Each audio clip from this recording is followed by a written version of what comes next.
बोला बोला दुर्गा मैया की जय।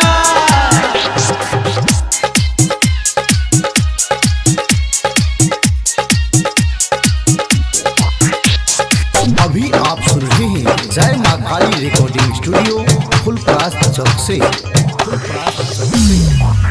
हे दुर्गा मैया खोलू के बहारी, हे दुर्गा मैया खोलू के बहारी, हे दुर्गा मैया खोलू के बहारी।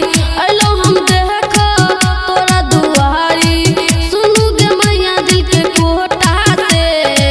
फूल चढ़ाई देबो, नारियल चढ़ाई देबो, चुनरी चढ़ेबो जोरा जोरा गे।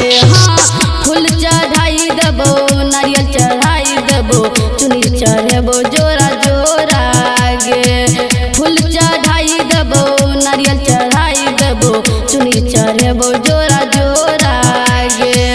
हे दुर्गा मैया खोलू के बहारी, अलो हम देखो तोरा दुआरी, सुनू गे मैया दिल के कोटा से। फूल चढ़ाई देबो, नारियल चढ़ाई देबो, चुनरी चढ़ेबो जोरा जोरा गे। हाँ फूल चढ़ाई देबो, नारियल चढ़ाई देबो, चुनरी चढ़ेबो जोरा जोरा गे। फूल चढ़ाई देबो, नारियल चढ़ाई देबो, चुनरी चढ़ेबो जोरा जोरा गे।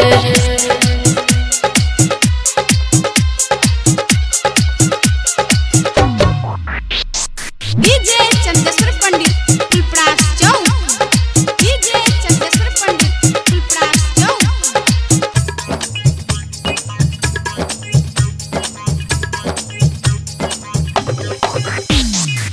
तू ही छी दुर्गा गे, तू ही छी काली गे, तू ही छी काली गे।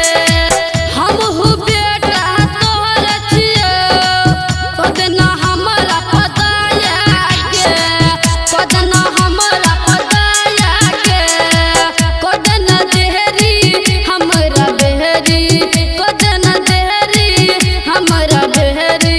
सुन गे मैया तू लपेटा से।